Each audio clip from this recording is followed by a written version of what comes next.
Next question was, hey, thanks for answering my questions last week or the previous week, excuse me. You mentioned getting topical domains. What tools do you use to scrape for topical relevance domains? There we go. So I've got those pulled up. I can post those now, I think. So here are two. PBN Lab is what I use. This is my domain scraping. This is my crawler that I use. Scott Moran owns this, which is, let's see, I bet you they're going to tell me I have to register. Yeah, Adam, if you're still on, can you post that link? I forgot that I have to be signed into this stupid chat to be able to post anything. Yeah, which link was it? Sorry. PBN Lab. Oh, yeah. I mean, we've got a few minutes. I can show the inside of that.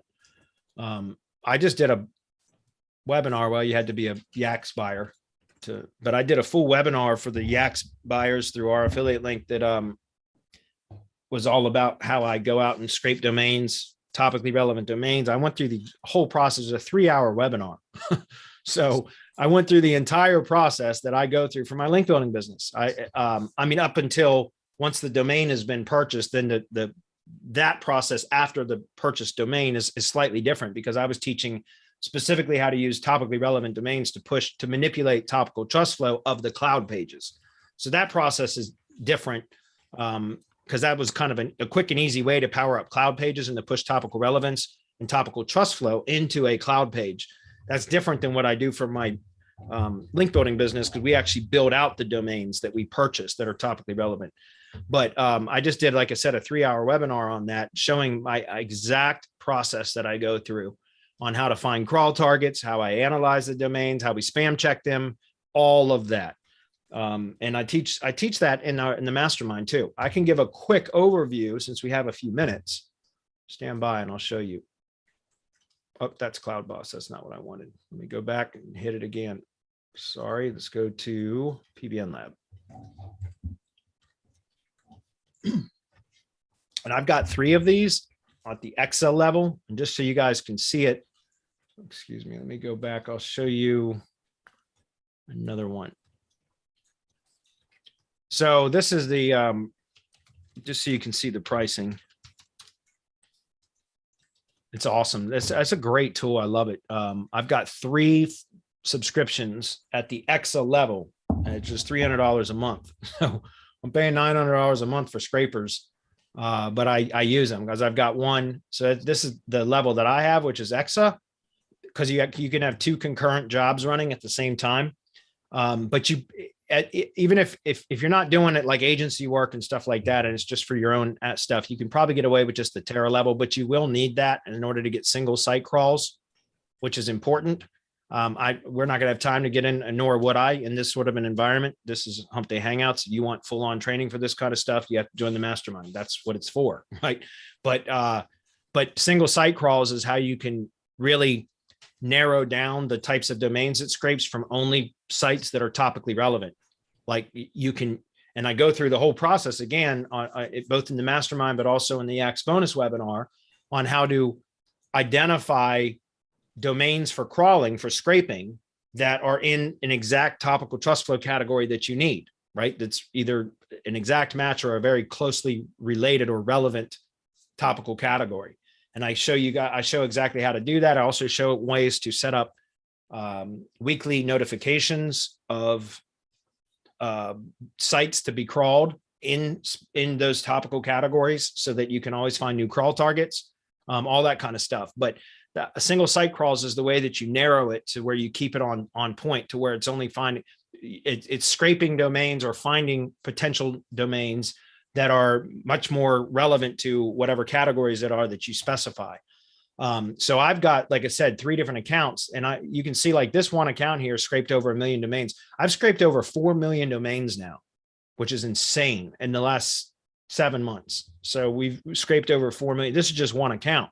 And anyway, this is my business account. So I've got 3 different accounts, one that scrapes for business topical trust flow categories, one that scrapes for legal, which is society. So essentially I got one for business, one for legal, and one for health. And so I try to keep the crawlers only scraping sites that are topically relevant to those high level categories, right? Again, business, legal, health.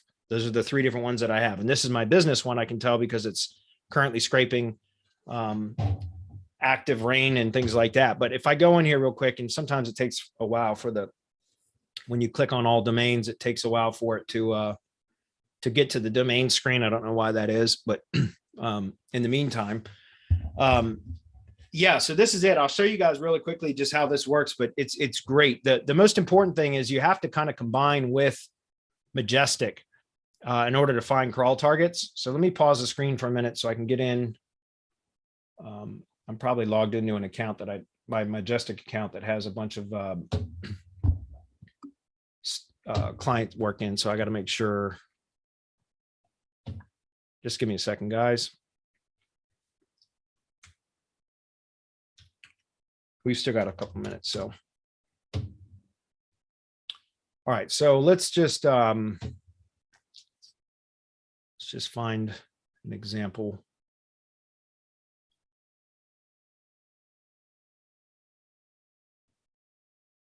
Yeah, hold on a minute. I'm going to actually log into my other account. I know you guys aren't seeing my screen. Just give me 1 minute. I'm just going to log into a different account because I don't want to risk showing client stuff. I've got 2 Majestic accounts, one that I use for all my client work and then another one that I use for training so that I can show the dashboard without it always revealing clients. So, all right, there we go. Sorry about that. All right. So the idea is to try to find sites that you can crawl in a particular topical trust flow category. So let's use an example here. We're in the business one. So let's just do this. We're going to go to Google and search plumber directory. Okay. I'm just going to use that as an example. Or we could search tree service directory and find mine, right? But let's see, like home advisor. I mean, you can scrape home advisor, but that's not really what I would want to do. Let's see, best plumbers. Let's go with this one. So if I take this domain, best plumbers, which is a plumber directory, right? And I go over here, and this is just one example. There's multiple ways to find crawl targets. But if we go to best plumbers, and we'll see. So this one, in looking at just this is just the URL. So this is only looking at the backlinks pointing at this particular URL. If I wanted to get a bigger size of domains, potential domains to crawl, then what I would do is change this to the root level. Okay. And now you'll see it jumped up to 1,167 domains. And you can see the topical trust flow categories here. So what we do is go to referring domains. Okay. And then from here, I can select the topic. So you can see, and this one really doesn't have a lot. But like, for example, if I was looking for business, construction, and maintenance, which is typically going to be, which is really insane that, did I miss it? It must have been at the top. Yeah, it was right there. Sorry. Business, construction, and maintenance. That's the most appropriate for plumbers, right? That's the most appropriate topical trust flow category for plumbers. So if I was needing domains to build links to a plumbing site for a client of mine or lead gen asset or whatever, then I would, again, I just took one domain that I found with the Google search, plumber directory. I found best plumbers. I plugged it in. I switched it to the root domain. Then I went to the referring domains tab, and now I've sorted by topic, and I've selected only domains that are in the business/construction and maintenance subcategory. Does that make sense? And so now it's showing it's only 26 results here, but now I can export that data. Typically with a larger sample size, I'm going to have to export via CSV and then open up the CSV file to extract those domains. But in this case, because it's under 50, I can go ahead and click copy to clipboard. Excuse me. So let me open up a new instance of Excel. And what I would do is just paste that from clipboard into here. And right here, now we don't have to do any other sorting here, because you can see that every one of these domains that I just pulled in, which is not many in this case, are all in the business, construction, and maintenance category, which is what I want to find domains in that category for a plumber in this example, right? So what I would do here is I would just copy these domains to clipboard, and then I would go over to PBN Lab, and I would click on single site crawl. And I'm actually going to open this up in a new tab because I don't want to lose. So I'm going to click on single site crawl bulk loader. And then what I would do is I would drop these domains in there just like that. And I'll go ahead and do it because this is my business account anyways. And I'm going to click add job now. It said 16 crawl jobs. So for whatever reason, it's blocking these URLs and I'm not sure why. It says blocked URLs. I wonder why. That's interesting. I wonder why there's so many. Usually you'll see a couple of blocked URLs, but there's a lot right here. It's like 10 of them. So I'm not really sure why, but it is what it is. Anyway, so I would just click add job now. And now it'll go out and start scraping it once it, I've got a lot in queue. If I didn't have so many in queue, then it would, if these were the domains that I just added, then it would start crawling them right away. But you can see I have 1,000 jobs in queue right now. So it'll be a long time before it gets to the ones that I just added. Does that make sense? But anyway, from there, like once it's crawled and you start having some domains returned, this is the dashboard. And I have everything. Majestic are the only metrics I give a shit about. It does show Moz metrics, but I really don't, I couldn't care less about those metrics really. All I care about is the Majestic metrics. And this is Majestic. It's sorted by trust flow always at the highest. And then I have my expanded, my filter settings where I have trust flow greater than 10. So it won't show me any domains that have trust flow less than 10. And I always have my referring domain set to greater than 5. And those are the criteria that I start with. And then I can select again, like just to show you, we just looked for business, construction, and maintenance, right? So if I put business construction in here, and so that now it's only going to pull back domains and show me domains that have trust flow greater than 10, referring domains greater than 5 or greater. Trust flow topic has business, construction, and maintenance as one of the topical trust flow categories. And I'm going to click apply filter. And this is going to show the domains that are left. So as you can see, we can now see here's the domains. And then what I could do is click into them and analyze them a little bit further. So like if I open that up, you'll see it shows the most prominent topical trust flow category for this domain is shopping/pets. And then business, construction, and maintenance is the secondary category. So I would skip over this one because shopping/pets is not relevant to a plumber. So I would skip over that. I would just click through some of these until I found ones that had like this one, burgers, fries, and cherry pies. I've looked at this. It's got a trust flow of 23, but it just had somebody linked to it that had business, construction, and maintenance. This was actually a burger and fry and cherry pie restaurant in, I think, Texas or something like that. So that's why I've not purchased this one, even though the topical trust flow category is correct. The former content of this was a restaurant. So even though the topical trust flow flowing into this domain is relevant, the former content wasn't relevant to any sort of business, construction, and maintenance project. So therefore, that's why I don't purchase it. That's why I said it's not just about topical trust flow. It's also because again, you can have a domain in this case that's about food, but it has its topical trust flow categorization is business, construction, and maintenance because the backlink.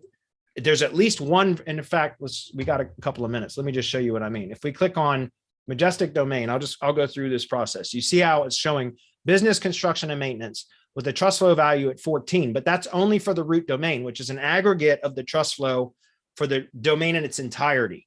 What you want to look at is to spam check. And I'm not going to go through all this because first of all, we don't have the time. And second of all, this is the type of stuff I teach in the MasterMInd, but I would check. There's a few things I would do in Majestic to check for spam. I'm not going to go through all that here, but what I am going to show you is if I go on to pages, I can identify the page and the specific URL version that has the highest trust flow value. And in this case, it's the www version without HTTPS, so without SSL right here. And now you see the trust flow value jump to 22 in this category. So the next thing that I would do is I would then go check the Wayback Machine, archive.org, except I do that inside of CloudBoss, which is the cloud hosting provider that I use. And all it does is it just connects to a bunch of different cloud hosts. So it's just kind of a dashboard where I can upload, and it's got FTP and I can add domains and all that kind of stuff. And it will automatically upload HTML files through FTP to the different cloud hosts that it integrates with. So they have a Wayback Machine. It's just basically an embedded version of the Wayback Machine into CloudBoss where I can go spam check these domains. So in this case, and we're going to run out of time, so I don't have much time, but let me just show you. So you can see that this is my kind of quick link thing. And I've got right there is this is the Wayback Rebuilder machine that I was just talking about. So that's why I have that in my quick links, because I'm always in here checking domains. So what I would do is now I would take that domain right here, just the domain. So burgers, fries, and cherry pies. And I would copy that and paste that in right here. But you can do this at archive.org, guys, using the Wayback Machine. It's harder to navigate there. It's slower. So as you can see, the last record that was archived was October 2nd, 2016. And so if I click on preview archive, the Wayback Machine's slow, but you can see it says burger, it's coming soon. So it's not showing anything. And I've looked at this before, and I know I had to go back a couple of years from the last time it recorded records before it shows what the former content was. But here you go. So this was back in 2015. It shows burgers, fries, and cherry pies. This is what the site used to be about. So that's why I never picked this up to use for, I've got a lot of contractor clients, link building clients that are in the contract, roofers and HVAC and, all kinds of stuff. So it would make sense to use business, construction, and maintenance domains. I have a pretty big demand for those all the time, but this former content was not relevant. That's why it's still in PBN Lab here for purchase, because if I had purchased it, I would have deleted it so that I didn't want to analyze it again. I've looked at this domain for weeks, or maybe even months, but it's not. And again, it's because it's not, even though the topical trust flow category is correct, it's what I would need it to be to link to a plumber or some other sort of contractor. The former content was not relevant. So therefore it's not a domain that I want to purchase. Does that make sense? Now, if you're doing this kind of stuff like out at tier 2, that's a little bit different. Perhaps you could get away with it. But whenever I'm linking direct to money site stuff, I want the former content of the domain, the former topical, the former topic of the domain and its previous, when it was previously published. I want it to be either 100% relevant or at least closely related, right? A relevant category. So for example, like a site about plumbing could be repurposed for a roofer because it's still in kind of the home services category. Does that make sense? So that's kind of the way that I determine whether a domain is worth picking up or not. I always start with PBN Lab. Again, I love this. I got three of these going at all times, 24 hours a day, 7 days a week. As you can see up here, the metrics, this one just renewed a few days ago. But this is a great tool. And then you always have to, once you've identified the domains that have the metrics that you want, you've got to go spam check them. And there's a whole process I go through on spam checking. We start with Majestic. We can do a couple of spam checks there very, very quickly. Then if it passes that, then we identify the most powerful homepage version of the URL, or the most powerful version of the homepage URL. Sometimes that's with HTTPS, sometimes it's not, sometimes it's with www, sometimes it's not. So you've determined that, then you go check it in the Wayback Machine. I use CloudBoss for that. And then you look at the former content. If there's any signs of spam within the most recent, like 4 to 5 years, then I won't use it at all. Like I just eliminate that from the list and we move on to the next one. And that's the way that I do it. Anyway, hopefully that was helpful. That was PBN Lab. If you guys want, Adam, if you're still on, can you post the CloudBoss link too? Yeah. Okay, thank you. Because otherwise it makes me sign in. And that's it. And the last question for Padre, and that's the last link as well, Adam, is post my link, I think is what it was showing. Yeah. You can post that one as well. So Padre was asking about, do you have a preferred QR code generator? And yeah, I have one that I purchased on a lifetime deal when it was an AppSumo thing. Whenever Adam gets that link posted, I'll click on it just to show you. I don't know that I would pay for what they're charging for now. So I would just find an equivalent. If you guys right here. Thank you, Adam. So this, I posted it, or Adam posted it for me, but this is the one that I use because again, I bought this on a lifetime deal 2 years ago, I think now, and now they have their pricing's a bit steep in my opinion. I mean, it's not so bad if we do a lot of this though. So I would need this version and I'm not paying $135 I'm not paying $135 a month or $1,200 a year for it. I can tell you that. I purchased it on a lifetime deal, but but I like this one because we can add our own domains.